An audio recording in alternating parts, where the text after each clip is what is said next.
வணக்கம். நான் உங்கள் வில்லேஜ் இன்வெஸ்டர். என் சேனலை ஃபஸ்ட்டு பார்க்கறதுக்கு முன்னாடி உங்கள் ஃப்ரெண்ட்ஸ்க்கு ஷேர் பண்ணுங்கள், சப்ஸ்கிரைப் பண்ண சொல்லுங்கள். நீங்களும் சப்ஸ்கிரைப் பண்ணி வச்சுக்கிங்க.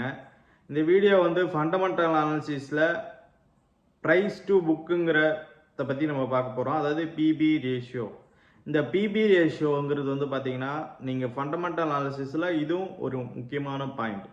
அதாவது பிஇ ரேஷியோ எப்படி முக்கியமோ அந்த மாதிரி பிபி ரேஷியோங்கிறது ரொம்ப முக்கியம். இந்த பிபி ரேஷியோங்கிறது பார்த்தீங்கன்னா ஒரு ஷேர் ஃபேர்லி வேல்யூட், அதாவது ஈக்குவலான வேல்யூல இருக்குது அப்படின்னு சொல்லிட்டு, அதாவது மீடியமான இதில் இருக்குது, இதை வாங்கலாம் அப்படின்னு சொல்லிட்டு நீங்கள் இது பண்ணீங்கன்னா அது பார்த்தீங்கன்னா 2க்கு கீழே இருந்தால் நீங்கள் வாங்கலாம். ஓகேங்களா? 2க்கு கீழே இருக்கும்போது பார்த்தீங்கன்னா உங்களுக்கு ஃபேர்லி வேல்யூ, இல்லைனா அண்டர் வேல்யூ ஸ்டாக். 1க்கு கீழே இருந்தால் அண்டர் வேல்யூ ஸ்டாக்ஸ், 2க்கு மேலே இருந்தால் ஓவர் வேல்யூ ஸ்டாக்ஸ். ஓகேங்களா? இப்போ பார்த்தீங்கன்னா நீங்கள் இந்த ஸ்டாக்ஸோடைய பிபி வேல்யூவை எப்படி கால்குலேட் பண்ணுன்னா, 1 market share price divided by 1 book value share price. ஓகேங்களா? அதாவது மார்க்கெட் ஷேர் ப்ரைஸ் எவ்வளோ, ஒரு 150 ரூபா விற்கிதுன்னா புக் வேல்யூ எவ்வளோ. புக் வேல்யூனா என்ன? ஒரு ஷேருடைய சொத்தெல்லாம் விற்றுட்டு, அதாவது அந்த கம்பெனி மீதி உங்களுக்கு விற்றுட்டு ஒரு சுச்சுவேஷனில் உங்களுக்கு காசை திருப்பி கொடுக்குறாங்கன்னா அந்த காசு தான் புக் வேல்யூ.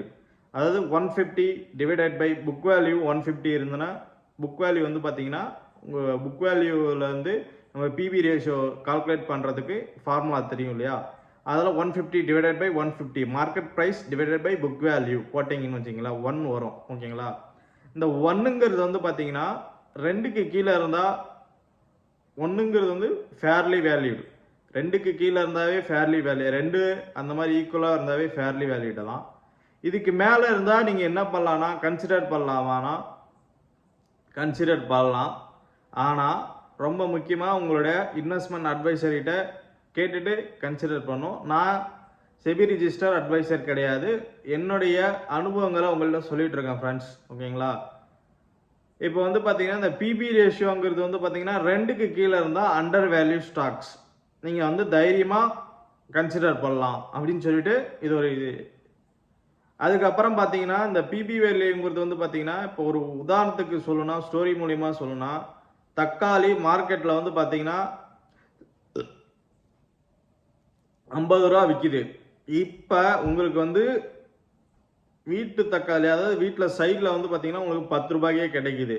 அப்போ நீங்கள் வாங்கலாமா? அந்த மாதிரி தான் ஷேர் மார்க்கெட்டில் உங்களுக்கு பிபி ரேஷியோ 1க்கு கீழே இருந்ததுன்னா இல்லை 2க்கு கீழே இருந்ததுனாவே நீங்கள் கன்சிடர் பண்ணலான்னு ஒரு அர்த்தம்.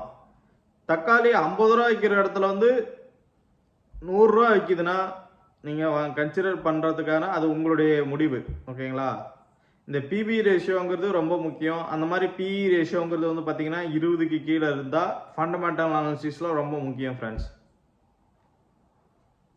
தயவுசெய்து என் சேனலை பிடிச்சிருந்தா ஷேர் பண்ணுங்கள், உங்கள் ஃப்ரெண்ட்ஸ்கிட்ட சொல்லி சப்ஸ்கிரைப் பண்ண சொல்லுங்கள்.